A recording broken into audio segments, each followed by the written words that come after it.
லௌதேத்தூர் இயேசுஸ் கிறிஸ்துஸ். இயேசு கிறிஸ்துவுக்கு புகழ். தமிழ் கூறும் நல்லுலகில் வாழும் அனைத்து அன்புள்ளங்களுக்கும் வத்திக்கான் வானொலியின் வணக்கம். இறைவன் உங்கள் உள்ளத்தையும் இல்லத்தையும் தன் அன்பாலும் அருளாலும் அமைதியாலும் இன்றும் என்றும் நிரப்புவாராக.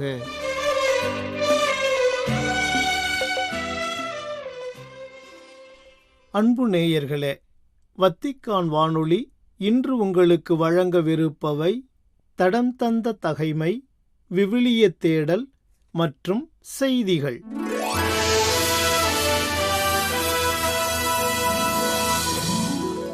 தடம் தந்த தகைமை. அரசர் நெபுக்கத்நேசரின் இரண்டாம் கனவு.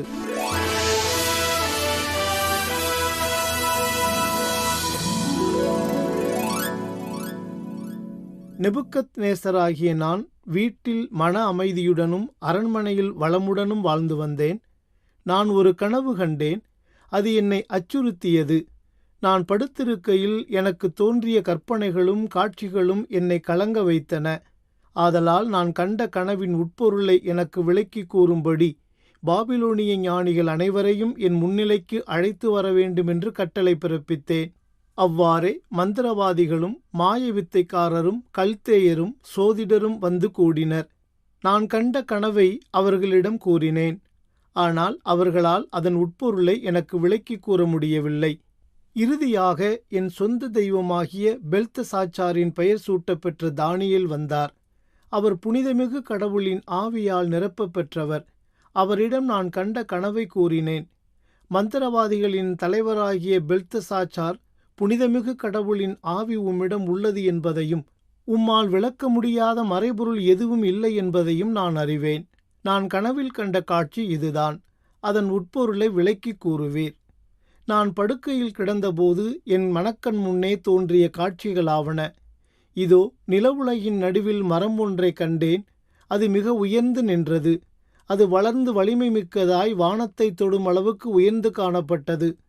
நிலவுலகின் எல்லைகளிலிருந்து கூட அதை பார்க்கலாம். அதன் இலைகள் மிகவும் அழகாயிருந்தன. மரத்தில் கனிகள் மிகுதியாயிருந்தன. அதில் எல்லா உயிர்களுக்கும் போதிய உணவு இருந்தது. அதன் நிழலில் காட்டு விலங்குகள் தங்கியிருந்தன. அதன் கிளைகளில் வானத்துப் பறவைகள் குடியிருந்தன. அனைத்து உயிர்களுக்கும் அதிலிருந்து உணவு கிடைத்தது.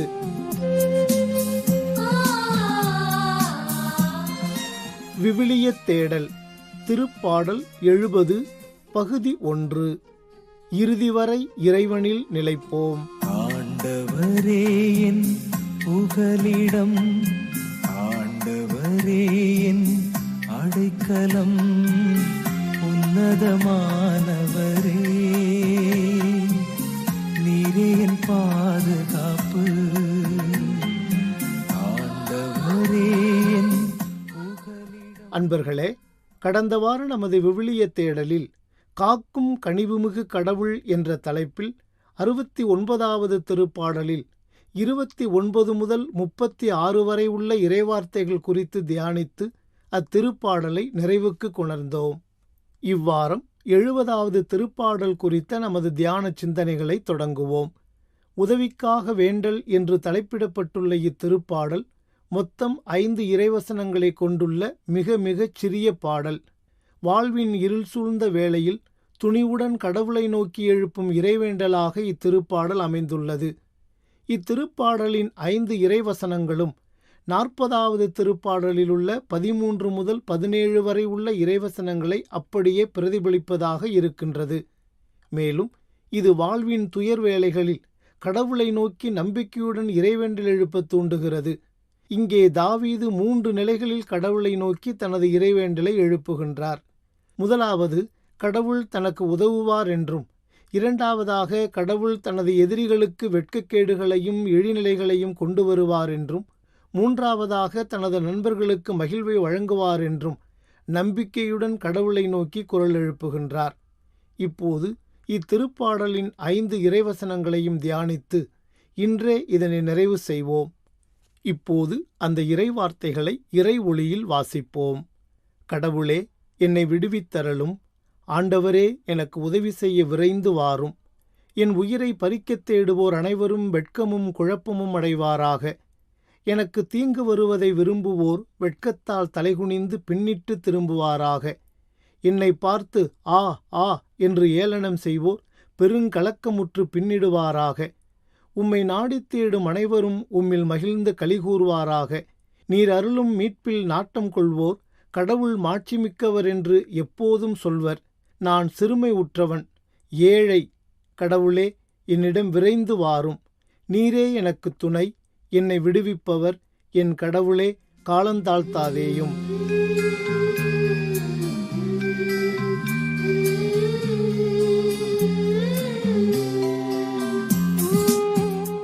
அன்பர்களே, ஜூனாய்டு என்ற ஞானியிடம் சீடன் ஒருவன் வந்து, உங்களிடம் கடவுள் ஞானம் என்கிற முத்து இருப்பதை உணர்கிறேன். மற்றவர்களும் அதை பற்றி சொல்லியிருக்கிறார்கள். அந்த முத்து எனக்கு கொஞ்சம் தேவை. அதை எனக்கு விலைக்கோ அல்லது இலவசமாகவோ கொடுங்கள் என்று கேட்டான். ஞானி என்ன பதில் சொன்னார் தெரியுமா? சீடனே, உனக்கு நான் அதை விற்க முடியாது. ஏனென்றால் அதன் விலையை உன்னால் கொடுக்க முடியாது. இனாமாக கொடுக்கலாமென்றால் அதை நீ மதிக்க மாட்டாய். அதனால் என்னைப் போலவே நீயும் கடவுள் என்ற அந்த ஆழ்கடலில் மூழ்கி எழுந்திரு. நீயும் ஒரு முத்து எடுத்து வரலாம் என்றார். அன்பர்களே, இந்த ஞானியைப் போன்றே தாவீது அரசர் சிறுவயது முதல் கடவுளின் அனுபவம் பெறத் தொடங்கியவர். வாழ்வில் வந்த அனைத்து பிரச்சனைகளையும் எதிர்ப்புகளையும் சவால்களையும் இறை அனுபவத்தால் வென்று காட்டியவர் என்றால் அது மிகையாகாது. ஆண்டவரிடம் கொள்ளும் அச்சமே ஞானத்தின் தொடக்கம். தூயவராகிய அவரை பற்றிய உணர்வே மெய்யுணர்வு என்று நீதிமொழிகள் நூலில் கூறப்பட்டுள்ள இறைவார்த்தைகளுக்கேற்ப இறையச்சமும் இறை நம்பிக்கையும் கொண்டு வாழ்ந்தவர் தாவீது. தனது எதிரிகளை பழிவாங்கியே தீர வேண்டும் என்ற எண்ணத்தை விடுத்து அவர்களை தனது உண்மை நீதி அரசராம் கடவுளின் திருவுளத்திற்கு விட்டுவிட்டவர். எதையும் நேர்பட பேசி பழகியவர். தன் மீது காழ்ப்புணர்வு கொண்டு தன்னை கொல்லத் தேடிய தனது மன்னர் சவுலை பழிவாங்காமல் அவரது உயிரை காப்பாற்றியவர். கடவுளால் திருப்பொழிவு செய்யப்பட்ட அவர் மீது கை வைக்கக் கூடாது என்பதில் உறுதியான மனம் கொண்டிருந்தவர். குறிப்பாக தனது மகன் அப்சலோம் தனக்கு எதிராக வெகுண்டெழுந்து ஆட்சியை கைப்பற்ற முனைந்த போதும் கூட அவனை அழித்துவிட மனமில்லாது தனது ஆட்களுடன் காட்டிற்கு தப்பிச் சென்றவர். தான் ஒரு பேரரசர், தனக்கு எதையும் செய்ய அதிகாரமுண்டு என்று கர்வம் கொள்ளாது பத்சேபாவுடன் தான் புரிந்த பாவத்திற்காக மனமுடைந்து அழுது கண்ணீர் சிந்தியவர். இப்படியாக தாவீது நேரிய உள்ளத்துடன் வாழ்ந்த ஒரே காரணத்தால் அவர் இறுதி வரை கடவுளின் விருப்பப்படி நீண்ட வாழ்வு வாழ்ந்தார். நாம் தியானிக்கும் இந்த திருப்பாடலிலும் கடவுளே என்னை விடுவித்தருளும், ஆண்டவரே எனக்கு உதவி செய்ய விரைந்து வாரும், என் உயிரை பறிக்கத் தேடுவோர் அனைவரும் வெட்கமும் குழப்பமும் அடைவாராக, எனக்கு தீங்கு வருவதை விரும்புவோர் வெட்கத்தால் தலைகுனிந்து பின்னிட்டு திரும்புவாராக, என்னை பார்த்து ஆ ஆ என்று ஏளனம் செய்வோர் பெருங்கலக்கமுற்று பின்னிடுவாராக என்று கடவுளிடம் முறையிட்டு மன்றாடுவதை பார்க்கின்றோம். அதாவது இன்றைய உலகின் தலைவர்களைப் போல எடுத்தோம் கவிழ்த்தோம் என்றல்லாமல் அவர்களை இறைபதம் ஒப்படைத்து அவர் காட்டும் வழியை பின்பற்றி செயல்படுகிறார் தாவீது. தனக்கு உகந்ததை செய்ய வேண்டும் என்பதை விடுத்து கடவுளுக்கு உகந்ததையே செய்ய வேண்டுமென்று ஆசிக்கின்றார். இத்தகைய உன்னதமான ஒரு பண்பை உலகையாளும் நாடுகளின் தலைவர்கள் கற்றுக்கொள்ள வேண்டும். என்னையே சார்ந்திருந்தார் உன்னை விடுவிப்பேன். என்னையே சார்ந்திருந்தார் உன்னை விடுவிப்பேன். துன்ப வேளையிலே நான் உன்னை தப்புவிப்பேன். இரண்டாவதாக, உம்மை நாடித் தேடும் அனைவரும் உம்மில் மகிழ்ந்து கலிகூர்வாராக. நீர் அருளும் மீட்பில் நாட்டம் கொள்வோர் கடவுள் மாட்சிமிக்கவர் என்று எப்போதும் சொல்வர் என்று உரைக்கின்றார் தாவீது. தனது எதிரிகளின் நிலை குறித்து விளக்கும் தாவீது நேரிய உள்ளத்துடன் அவரை தேடுவோர் எப்படிப்பட்ட மனநிலை கொண்டிருப்பர் என்றும் எடுத்து காட்டுகின்றார். இறுதியாக, நான் சிறுமையுற்றவன், ஏழை. கடவுளே என்னிடம் விரைந்து வாரும். நீரே எனக்கு துணை, என்னை விடுவிப்பவர். என் கடவுளே காலந்தாழ்த்தாதேயும் என்று தன்னை பற்றி கூறி இந்த திருப்பாடலை நிறைவு செய்கின்றார். இங்கே நாம் ஒரு முக்கியமான விடயத்தை கவனிக்க வேண்டும். அதாவது, தான் ஒரு பேரரசர் என்ற நிலையிலிருந்து இறங்கி தான் ஒரு சிறுமை உற்றவன், ஏழை, எளியவன் என்ற நிலைக்கு தன்னையே தாழ்த்திக் கொள்கின்றார். இதுவும் தாவீதிடமிருந்து நாம் கற்றுக்கொள்ள வேண்டிய இன்னொரு முக்கியமான பாடம். கடவுள் மீது ஆழமான பக்தி கொண்டிருந்த ஏழை மனிதர் ஒருவர் இருந்தார். அவர் ஒரு நாள் கடவுளிடம், உங்களுக்காக எதையும் செய்ய நான் தயாராக இருக்கிறேன், நான் என்ன செய்ய வேண்டுமென எனக்கு கட்டளையிடுங்கள் என்றார். அப்போது அவர் முன் தோன்றிய கடவுள், உன் வேண்டுதலை நான் ஏற்றுக்கொண்டேன், நீர் போகுமிடமெல்லாம் இதனை சுமந்து கொண்டு போ என்று கூறி மூட்டை ஒன்றை அவரிடம் கொடுத்தார். மேலும், நான் சொல்லும் வரை இந்த மூட்டையை எக்காரணம் கொண்டும் பிரித்து பார்க்க கூடாது என்றும் அப்பக்தருக்கு கட்டளையிட்டார். அந்த மூட்டை பார்ப்பதற்கு மிகவும் அழுக்கடைந்ததாகவும் அதிகம் பாரம் கொண்டதாகவும் தோன்றியது. ஆயினும் கடவுள் மீது தான் கொண்டிருந்த நம்பிக்கையாலும் அன்பினாலும் அதனை அவர் சுமந்து கொண்டு நடந்தார். இடையில் அவ்வப்போது சோர்வடைந்தார். அவர் அந்த மூட்டையை சுமந்து சென்றபோது வழியில் அவரை பார்த்த அனைவரும் அவரை கேலியும் கிண்டலும் பரிகாசமும் செய்யத் தொடங்கினர். இதெல்லாம் குருட்டு நம்பிக்கை என்றும், இந்த அழுக்கு மூட்டையை பேசாமல் தூக்கி எறிந்துவிட்டு போக வேண்டியதுதானே என்றும் எள்ளி நகையாடினர்.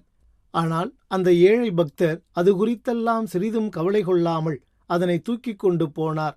பல மாதங்கள் பயணித்த பிறகு ஓரிடத்தில் மிகவும் சோர்வாக வந்து அமர்ந்தார். அப்போது அவர் முன் தோன்றிய கடவுள், அன்பு மகனே, என் வார்த்தைக்கு கட்டுப்பட்டு பல சிரமங்களுக்கு மத்தியில் இந்த மூட்டையை நீ செல்லுமிடமெல்லாம் சுமந்து வந்திருக்கிறாய். நீ மட்டும் அதை சுமந்து வரவில்லை, மாறாக உன்னோடு சேர்ந்து நானும் அதனை சுமந்து வந்திருக்கிறேன். உன்னை நான் தன்னந்தனியாளாய் விட்டுவிடவில்லை. இப்போது அந்த மூட்டையை திறந்து பார் என்றார். அதனை திறந்து பார்த்த அவருக்கு மிகப்பெரிய வியப்பொன்று காத்திருந்தது. ஆம், அந்த மூட்டை முழுவதும் தங்கக் காசுகளும் வெள்ளியும் பொன்னும் நிறைந்திருந்தன. அப்போது கடவுள பக்தரை பார்த்து, நீ முணுமுணுக்காமல் மகிழ்ச்சியுடன் இந்த மூட்டையை சுமந்ததற்கான பரிசுதான் இது என்று கூறிவிட்டு மறைந்தார். அன்பர்களே, வாழ்க்கை என்பது அழுக்கடைந்த ஒரு மூட்டை போன்றதுதான். அதனை கடவுள் நம் ஒவ்வொருவருக்கும் கொடுத்து சுமக்கச் சொல்கின்றார். இறுதி வரை நம்பிக்கையோடு சுமப்பவர்கள் அதற்கான பரிசாக கடவுளின் என்றுமுள்ள கனிந்த பேரன்பையும் பரிவிரக்கத்தையும் வழிநடத்துதலையும் உடனிருப்பையும் உற்சாகத்தையும் உளம் நிறை மகிழ்ச்சியையும் அமைதியையும் நீடித்த வாழ்வையும் கொடையாக பெற்றுக்கொள்கின்றனர். மற்றவர்களோ அவநம்பிக்கை என்னும் தீயில் மாய்ந்து போகின்றனர். தாவீது அரசர் முதல் வகையைச் சேர்ந்தவர். வாழ்வின் இறுதி வரை இறைவன் கொடுத்த அத்தனை சவால் நிறைந்த மூட்டைகளையும் சலிக்காமல் முக்காமல் முடகாமல் சுமந்தவர். இதனை அவர் எவ்வித எதிர்பார்ப்புமின்றி செய்தார். ஆகவே தாவீது அரசரை போன்று இறையச்சம் கொண்டவர்களாக நேரிய உள்ளமுடன் வாழ்ந்து நம் ஆண்டவராம் கடவுளருளும் நிலைவாழ்வை உரிமையாக்கிக் கொள்வோம். இவ்வருளுக்காக இந்நாளில் மன்றாடுவோம்.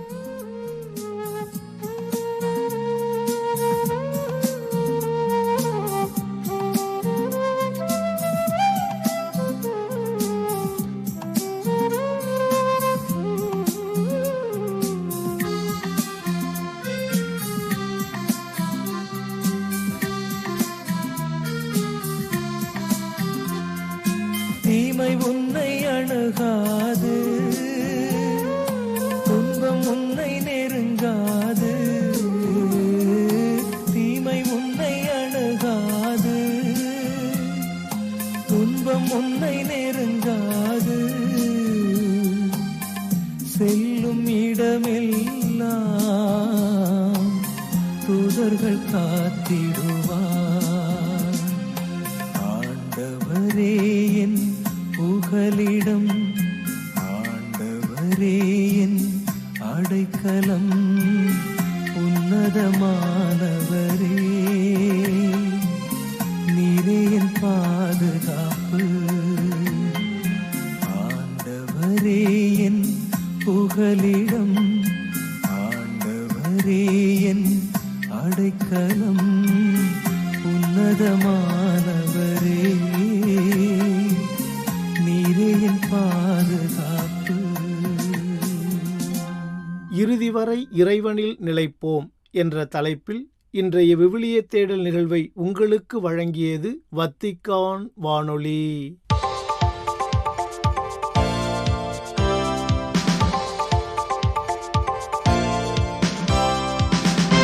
செய்திகள். கொரோஷிய ஆயர்கள் ஜூன் 27ஆம் ஆண்டு வெள்ளிக்கிழமை அன்று தங்கள் நாட்டை இயேசுவின் தூய இருதயத்திற்கு அர்ப்பணிப்பு செய்ததாகவும், இதில் 1,60,000 இளம் குரோஷியர்கள் கலந்து கொண்டு புனித உறுதிமொழியை மேற்கொண்டதாகவும், இது விழாவின் 125வது ஆண்டு நிறைவை குறிப்பதாகவும், மேலும் அன்று உள்ளூர் நேரப்படி மாலை 7 மணிக்கு குரோஷியா முழுவதும் உள்ள எல்லா ஆலயங்களிலும் அர்ப்பணிப்பு விழா மற்றும் நற்கருணை கொண்டாட்டங்கள் தொடங்குவதற்கு முன்பு 5 நிமிடங்கள் ஆலய மணிகள் ஒலிப்பதன் மூலம் ஜெப வழிபாடு தொடங்கப்பட்டது எனவும் CNN செய்தி நிறுவனம் தெரிவித்துள்ளது. 2024ஆம் ஆண்டு நவம்பர் குரோஷிய ஆயர்கள் தங்கள் 69வது மாநாட்டில் இந்த வரலாற்று சிறப்புமிக்க அர்ப்பணிப்பை புதுப்பிப்பதற்கான முடிவு எடுக்கப்பட்டதாகவும், எதிர்பாராத விதமாக இது திருத்தந்தை பிரான்சிஸ் அறிவித்த 2025ஆம் ஆண்டு யூபிலி ஆண்டோடு தொடர்புடையதாக இருப்பதால் இது அர்த்தமுள்ள அர்ப்பணிப்பு விழா என்றும் சுட்டிக்காட்டியுள்ளது CNN செய்தி நிறுவனம். இயேசுவின் திரு இதயத்திற்கு அர்ப்பணிக்கப்பட்ட ஜூன் மாதத்தில் இவ்வாண்டு வியட்நாமின் கத்தோலிக்க திரு அவையில் 40 பேர் புதிய அருள் பணியாளர்களாக திருநிலைப்படுத்தப்பட்டுள்ளனர் என்றும், இவர்கள் வியட்நாம் திரு அவையின் விலையுயர்ந்த பரிசாக அமைந்துள்ளார்கள் என்றும் ஃபீதே செய்தி நிறுவனம் தெரிவித்துள்ளது. டா நாங் மறைமாவட்டத்தைச் சார்ந்த 6 பேர், மெகாங் டெல்டாவில் உள்ள கான் தோ மறைமாவட்டத்தைச் சார்ந்த 13 பேர் மற்றும் ஹோ கி மின்ஹ் உயர் மறைமாவட்டத்தைச் சார்ந்த 21 பேர் என மொத்தம் 40 பேர் அருள் பணியாளராக திருநிலைப்படுத்தப்பட்டுள்ளனர் என்று அச்செய்தி நிறுவனம் தெரிவித்துள்ளது. ஜூன் 24 அன்று தான்னாங் மறைமாவட்ட பேராலயத்தில் நிறைவேற்றப்பட்ட 6 அருள்பணியாளர்களின் குருத்துவ அருள்பொழிவு திருப்பலியின் போது ஏராளமான விசுவாசிகள் கலந்து கொண்டதாகவும், இப்புதிய அருள்பணியாளர்கள் ஒவ்வொருவரும் ஒரு கிறிஸ்துவாகவும் கடவுளுடைய மக்களின் போதகர்களாகவும் தங்களுக்காக வாழாமல் எல்லா மக்களுக்கும் எல்லாமுமாகவும் வாழ அர்ப்பணிக்கப்பட்டுள்ளனர் என்று ஹூவேயின் பேராயர் அறிவித்துள்ளார். நற்செய்தியின் அமைதியையும் வன்முறையின்மையையும் துணிவுடன் ஏற்றுக்கொள்ள அழைப்பு விடுத்து 2026ஆம் ஆண்டு தேர்தலை எதிர்நோக்கி இருக்கும் தெற்கு சூடானின் பலவீனமான நிலை குறித்து எடுத்துரைத்துள்ளார் பென்டியூ மறைமாவட்ட ஆயர் கிறிஸ்டியன் கார்லஸாரே. கிணறுகள், விருந்தினர் மாளிகை, வகுப்பறைகள் என பல சிறிய அர்த்தமுள்ள திட்டங்கள் நம்பிக்கை அளிப்பதாக தெரிவித்துள்ள ஆயர், பொதுமக்களை குறிவைத்து நடத்தப்படும் வான்வழி தாக்குதல் போன்ற வன்முறைகளையும் கண்டித்துள்ளார். தனிமைப்படுத்துதல், ஆயுதமயமாக்கல், சரியான உரையாடலின்மை ஆகியவற்றால் பாதிக்கப்பட்டிருக்கின்ற நாட்டின் தற்போதைய பலவீனமான நிலையை எடுத்துரைத்து, செவிசாய்ப்பதை விட முன்னெச்சரிக்கை நடவடிக்கைகளும் அமைதியை விட வன்முறைகளும் முக்கியத்துவம் பெறுகிறது என்றும் கூறியுள்ளார் ஆயர். மேலும் 2021ஆம் ஆண்டில் இடம்பெற்ற ஒரு தாக்குதலில் தீவிரமாக காயமடைந்த ஆயர் கார்லஸாரே அவர்கள் நாட்டை நிரந்தரமான மோதலும் மனிதாபிமான நெருக்கடிகளும் நிறைந்த சூழலில் வைத்திருக்க வேண்டும் என்பதே சிலரின் நோக்கமாக தெரிகிறது என்றும் வருத்தம் தெரிவித்துள்ளார். இலங்கையில் ஜூலை 1ஆம் தேதி முதல் 16 வயதிற்குட்பட்ட குழந்தைகள் பிச்சை எடுப்பது, தெரு வியாபாரம் செய்வது மற்றும் வீட்டு வேலை செய்வது தடை செய்யப்பட்டுள்ளது எனவும், அதே நேரத்தில் 16 முதல் 18 வயதிற்குட்பட்டவர்களுக்கு ஆபத்தான வேலைகள் செய்ய தடை செய்யப்பட்டுள்ளன எனவும் ஆசியா செய்தி நிறுவனம் தெரிவித்துள்ளது. ஜூன் 25ஆம் தேதி புதன்கிழமையன்று வாராந்திர அமைச்சரவை கூட்டத்தில் பேசிய அமைச்சர் ஜெயதிஷா, ஐநா நிறுவனத்தின் குழந்தைகள் உரிமைகள் மாநாட்டின்படி 18 வயதிற்குட்பட்ட ஒவ்வொரு நபரும் சட்டப்பூர்வமாக அவர்கள் ஒரு குழந்தைதான் என வலியுறுத்தியதாகவும், மேலும் இலங்கை மக்கள் தொகையில் 30 விழுக்காட்டினர் குழந்தைகள் எனவும் குறிப்பிட்டார். ஐநாவின் குழந்தைகள் உரிமைகள் குறித்த இலக்கை அடைய தற்போதுள்ள சட்டங்களை கண்டிப்பாக அமல்படுத்துவோம் என்றும், புதிய விதிகள் குறித்து பொதுமக்களுக்கு விழிப்புணர்வு ஏற்படுத்த ஒரு பெரிய விழிப்புணர்வு பிரச்சாரத்தை தொடங்குவோம் என்றும் அதிகாரிகள் தெரிவித்துள்ளனர். இத்துடன் வத்திக்கான் வானொலியின் தமிழ் ஒலிபரப்பு நிறைவு பெறுகின்றது. தொடர்வது அதன் மலையாள நிகழ்ச்சிகள். உங்கள் செவிமடுத்தலுக்கு நன்றி. வணக்கம். வணக்கம்.